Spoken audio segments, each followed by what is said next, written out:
Hello friends, welcome back to my YouTube channel banking by Urmi. तो इस video में मैं आपको शेयर करूंगी अपना IBPS क्लर्क प्रीलिम्स का स्कोर कार्ड जो 2023 में मैंने क्लियर किया था, और आपको साथ साथ मैं ये भी बताऊंगी कि क्या मैंने तरीका अपनाया जिससे कि मैं ज़्यादा से ज़्यादा अटैम्प्ट कर पाई। सो चलिए शुरू करते हैं। तो ये रहा मेरा नेम, रोल नंबर, एंड मैंने उत्तर प्रदेश से इसको भरा था और OBC कैटेगरी से मैंने इसको भरा था। तो चलिए मैं आपको अपना स्कोर कार्ड दिखा देती हूँ।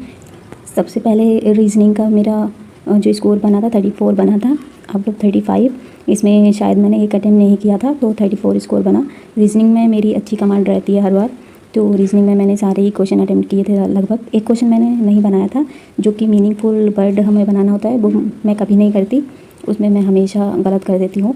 और मेरा जो तरीका रीजनिंग को अटैम्प्ट करने का रहता है वो ये रहता है कि मैं क्वेश्चन को ऐसा नहीं करती कि पहले मुझे पर्टिकुलरली कोडिंग डिकोडिंग करनी है या फिर स्लोक करनी है। मैं शुरुआत से ही शुरू करती हूँ, जो क्वेश्चन पहले आ जाता है उसको ही करना शुरू करती हूँ। जैसे कि सबसे पहले पजल आई तो पजल को ही बना दिया, और अगर थोड़ा डिफ़िकल्ट भी अगर मुझे लगता है कि ये टाइम बहुत ले रहा है तो 1 मिनट ही मैं उसको टाइम देती हूँ। उसके बाद मैं उसको स्किप करके नेक्स्ट क्वेश्चन अटैम्प्ट करती हूँ। ये मेरा तरीका रहता है रीजनिंग अटैम्प्ट करने का।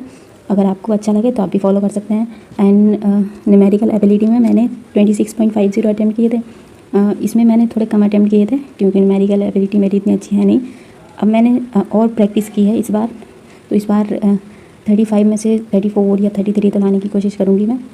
इसमें मेरा तरीका क्या रहता है कि सबसे पहले जो मैं बनाती हूँ सिंप्लीफिकेशन बनाती हूँ, उसके बाद और टॉपिक्स में करती हूँ। सिंप्लीफिकेशन सबसे पहले, देन उसके बाद अगर कोई क्वाड्रेटिक इक्वेशन आती है तो उसको बनाती हूँ, और नंबर सीरीज़ में सबसे लास्ट में करती हूँ। सो ये रहा न्यूमेरिकल एबिलिटी का। सही मार्क्स बने हैं इसमें मेरे। एंड चलिए इंग्लिश का मैं दिखा देती हूँ। इंग्लिश में मैंने 26 अटैम्प्ट किए थे, शायद मार्क्स कम रह गए, 1-2 गलत हुए होंगे मेरे, तो 24.75 मेरा स्कोर बना है। इंग्लिश मेरी बहुत अच्छी नहीं है, लेकिन मैंने बहुत प्रैक्टिस की, बहुत मॉक लगाए, तब जाकर मेरी इंग्लिश थोड़ी सुधरी।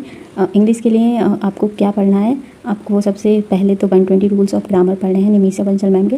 एंड उसके बाद आपको एडिटोरियल को डेली रीड करें, और आप जो भी मॉक लगा रहे हैं उसमें जो पैसेज होते हैं उसको अच्छे से पढ़ें, दोबारा से भी पढ़ें, 2 बार पढ़ सकते हैं आप, ताकि आपको वो समझ आ रहा है कि इसमें पैसेज में बात क्या चल रही है।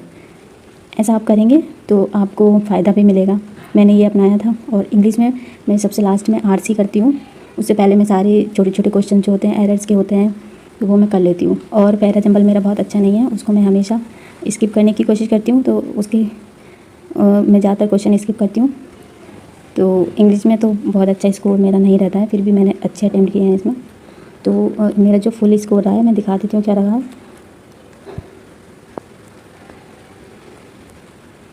मैंने जो टोटल स्कोर किया है वो 85.25 किया है, तो कट ऑफ से काफ़ी 6-7 नंबर ज़्यादा हैं मेरे।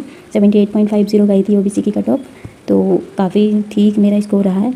इस तरीके से आप भी अटेम्प्ट करेंगे पेपर को तो आप एक अच्छा डिसेंट स्कोर एग्ज़ाम में कर सकते हैं। और आई होप कि आपकी तैयारी भी अच्छी चल रही होगी आने वाले एग्ज़ाम्स के लिए।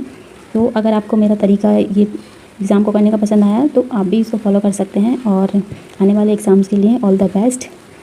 ये रहा मेरा score card. So thank you.